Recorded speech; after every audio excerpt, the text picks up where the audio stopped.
What's up, everybody? James Duggan with IGN Access. I'm joined by Jean-Christophe Baillie of Nova Quark to talk about Dual Universe. You may have heard of it, you may have not, but Jean, tell us, what is Dual Universe? Well, Dual Universe is a very ambitious MMO. We're getting back to the roots of the genre. With basically two main features. The first thing is that everybody is playing in the same world at the same time. It's what we call a single shard.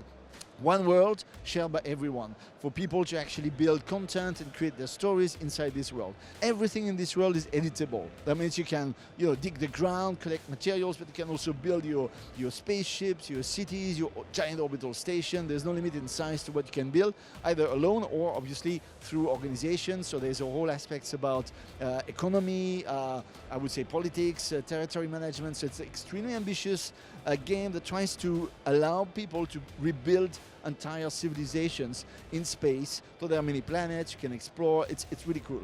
There's so much to cover, but let's talk about building. What decides where I can build versus where you can build, and can I destroy your buildings, or do I need weapons to do that? We are planning, for example, territories like tiles on the surface of a planet that you can actually claim, and based on that, once you have claimed it, you can actually control who has the right to build on it, who has the right to harvest resources from it. So it's like a unit of political and territorial control. That's one thing. If you build something within what we call a safe zone, and there's one that is about 20 kilometers in diameter around the starting point, nothing bad can happen to you. You're protected. But if you build something out of the safe zone, in principle, people could attack you, so you have to organize yourself to defend it. You can have a protection bubble, or you can simply have firepower to protect yourselves. This is up to the player to decide, or if they want to make, an alliance that are going to protect them in case somebody is attacking suddenly other people are showing up. It's up to you. It's pretty open. All right, so that's one amazing aspect that's going to be combined with another aspect. I'm a huge MMO guy, single shard. It makes my ears pop right up. That sounds fantastic. So let's talk about the social features, the organization. You touched on alliances. I want to know about the economy. I want to know about where I'm going to start when I first start playing the game, how I meet up with friends, if I can teleport there, that kind of stuff. Okay, no teleporting, just answering that immediately. We mean to have a kind of a realistic world. So yeah, if you talking about the economy, there will be realistic markets that you can create on which you will be able to exchange goods and services with, the price will be set through the equilibrium between demand and supply. So we don't know the price of how much, it's going to cost, for example, silver or gold, or, this is going to come from the market equilibrium from the players trading on those markets. Can you talk to me about the modular elements that make up the various ships and weapons of the game, and how those progress in terms of my starting ship an hour into the game versus a ship that I have after 1,000 hours? How is that one better? Okay, so to build a ship, you start by building a structure that is made of what we call voxels. You can literally sculpt any shape you want. We have new tools that we are introducing to actually smooth things, and you can make any shape you like. This is like the hull, right? The structure. And indeed, on this hull, you're going to plug some functional components that basically we provide. We provide them as recipes that you can use to craft them, right? So the difference between a super high-end engine or super high-end weapon and the first, the entry level, is going to be in the kind of things you need in terms of raw materials to actually craft them.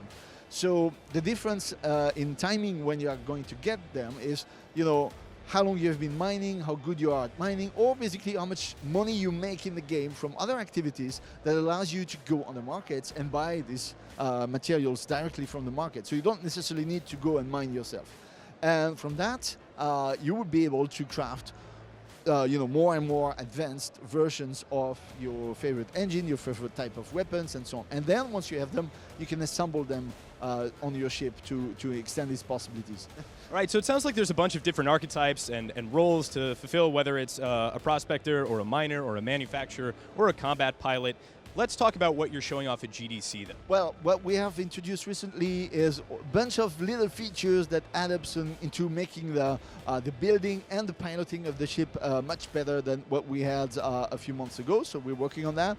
We have new elements that are more dark in in their look. We're going towards the final art direction that we want to have. So we have new versions of the engines, of the cockpit and everything that are now ready. We've been working also on the physics to make the ship more maneuverable and give more freedom to the player to actually customize how the ship is reacting to the command you send to it. We also have started to work on the completely player configurable UI that you will have when you start, you enter inside the ship. So depending on what you have plugged in your ship, right? If you have a radar or if you don't have a radar, you will have a radar widget that appears. Wonderful. All right, final question. When can I get in to access the game? Obviously, there was a Kickstarter phase, and I would imagine there's going to be some kind of founders package, and after that, maybe a more conventional closed beta. But when do you think the next big milestone for actually bringing players into the game is? So the next big milestone is the alpha. We announced that it should happen in the first half of 2017. We are past the first half of the first half.